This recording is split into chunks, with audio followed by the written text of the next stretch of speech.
এই জুলাই যারা তৈরি করেছে, হাসিনাকে বিদায় যারা করেছে, তাদেরকে ভুলে যেন না। কারণ এই ছাত্র শক্তি বা এই জনতার শক্তি এটা কিন্তু এখনো দেশে বিদ্যমান আছে। হাসিনাকে যারা আশ্রয় দিয়েছে, দেখতেছি যে তাদের তখ্তও কিন্তু ছাত্ররা নাড়াইয়া দেওয়ার অবস্থা শুরু হয়ে গেছে। শুধু আপনি ক্ষমতায় থাকবেন, এই জন্য তো আমরা এই জুলাইয়ের আন্দোলন হয় নাই এবং ছাত্র জনতা রক্ত দেয় নাই। আমি মনে করি যে এত বড় একটা আন্দোলনের পরে এত কিছু ডুব দেখলেন, চোখের সামনে ফেরাউন ডুবে গেল আর আপনারা মুক্তি পাইলেন।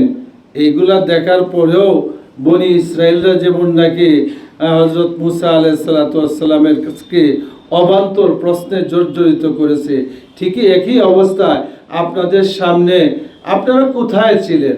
আপনারা কেউ ছিলেন দেশের বাহিরে, প্রবাসে, দেশে আসতে পারতেছিলেন না। দীর্ঘ এতগুলো বছর দেশের বাইরে ছিলেন, সেই প্রবাস জীবন আপনাদের কেটে গেল। আর আপনারা একজন দুইজন না, অনেককেই ফিরে আসছেন। ভালো কথা, আমরা জানাই যে আপনারা দেশে ফিরে এসেছেন। কিন্তু এই জুলাই যারা তৈরি করেছে, হাসিনাকে বিদায় যারা করেছে, তাদেরকে ভুলে যেন না। কারণ এই ছাত্র শক্তি বা এই জনতার শক্তি এটা কিন্তু এখনো দেশে বিদ্যমান আছে। হাসিনাকে যারা আশ্রয় দিয়েছে, দেখতেছি যে তাদের তখ্তও কিন্তু ছাত্ররা নাড়াইয়া দেওয়ার অবস্থা শুরু হয়ে গেছে। ঠিক কিনা বলেন? এই জন্য মনে করার কোনো কারণ নাই যে কোনো শক্তি আপনার যদি অন্যায় আর জুলাইয়ের সনদ অথবা জুলাই আন্দোলনকারীদের প্রত্যাশা পূরণ করতে যদি ব্যর্থ হন, দেশকে যদি সুন্দর, সুষ্ঠু এবং ন্যায় এবং ইনসাফের সাথে পরিচালনা করতে ব্যর্থ হন, জনগণ পুনরায় তাদের আবার চিন্তা তারা করবে।